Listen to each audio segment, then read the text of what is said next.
Hey there, friends. I'm going to read to you today Mooseltoe. This is by Margie Palatini and illustrated by Henry Cole. This guy might look familiar because at the beginning of the year, or toward the beginning of the year, rather, we read a book with him in it by these same people, Margie Palatini and Henry Cole. That book was called Moustache, and it was about this guy here, Moose, who had a great big mustache. Well, this is the same characters.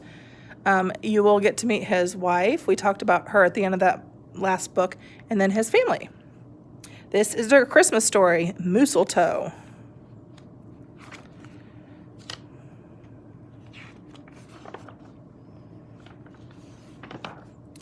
'Twas the season, and Moose was merry.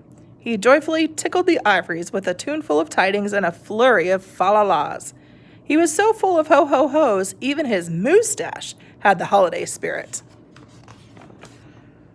But Moose was more than just a little bit merry and bright. He was busy, busy, busy. There was a lot to be done on his list of to-dos.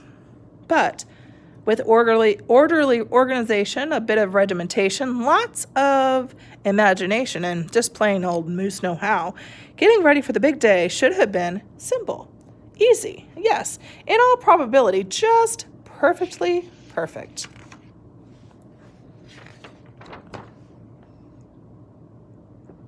He wasted not one merry minute. Moose got moving on and put some hustle into the holiday bustle. He went to work. He wrote cards and letters till his hooves hurt. Check. He shopped till he dropped. Check. He hauled some boxes and bags and presents galore. Moose had gifts for everyone stacked from ceiling to floor. Check, check, check. Then he rapped, yo, yo, yo, and he ribboned, ho, ho, ho, and on each and every package he tied a big, beautiful bow. Check and double check. So far, so simple, so easy, so perfectly perfect.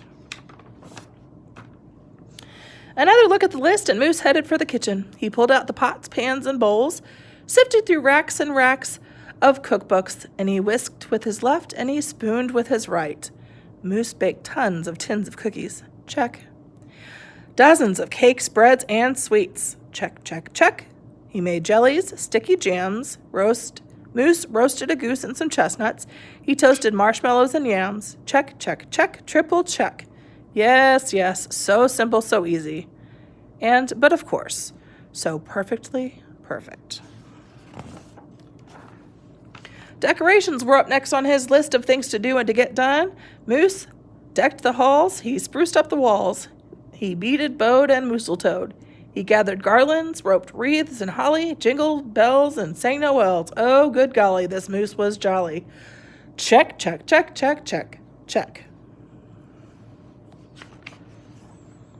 Last but not least, he hung up all the stockings, each and every one with special care. Just in time, too. Soon Santa would be there. Check and final check. Yes, sirree. Getting ready for Christmas was an absolute snap.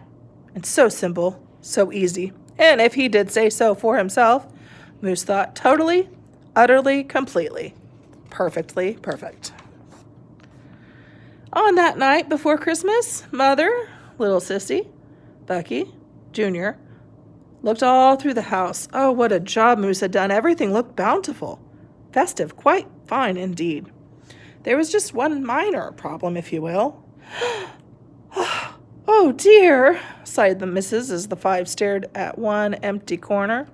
Oh, my, oh, gee. Pop, what happened? Cried Junior. You forgot the tree.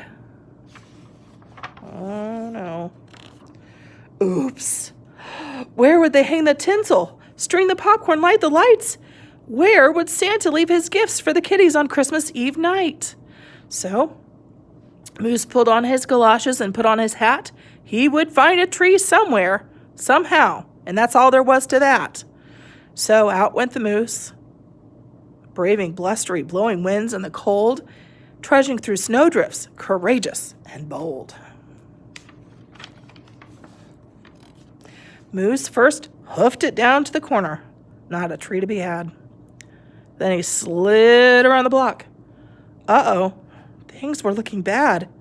He went down every boulevard and lane and street and little road. He looked down lanes and alleys. Every tree had been sold. There wasn't a branch, not a twig. Not even one lousy bolo's bough hanging around. Nada. Nope, nothing. Not a tree to be found.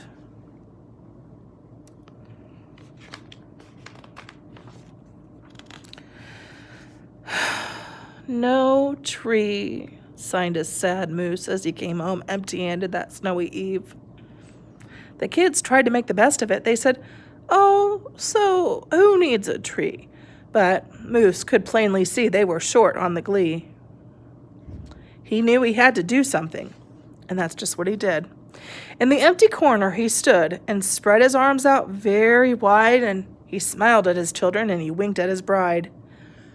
"Kids," he declared, "fetch your forgetful pop some of that tried and true family glop."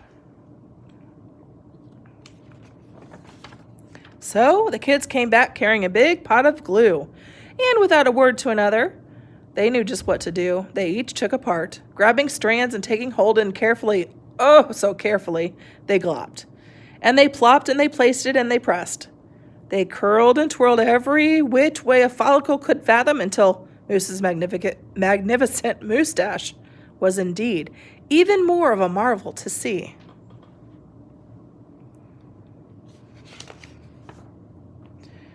Moose was just a few needles shy of being an evergreen tree.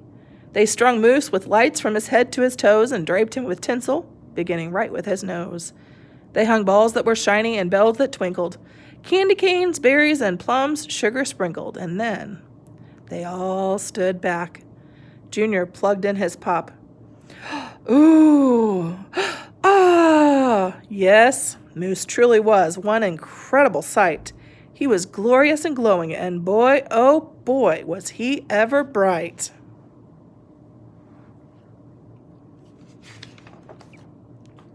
Then Junior placed a star on top of Moose's head, and they gave him a kiss and a pat, and they all headed to bed. Except for Moose, of course. He stayed in the corner instead, still twinkling and blinking and waiting for Santa. Oh, so it wasn't so simple, and it wasn't so easy, and okay, it wasn't so perfectly perfect, but do you know what?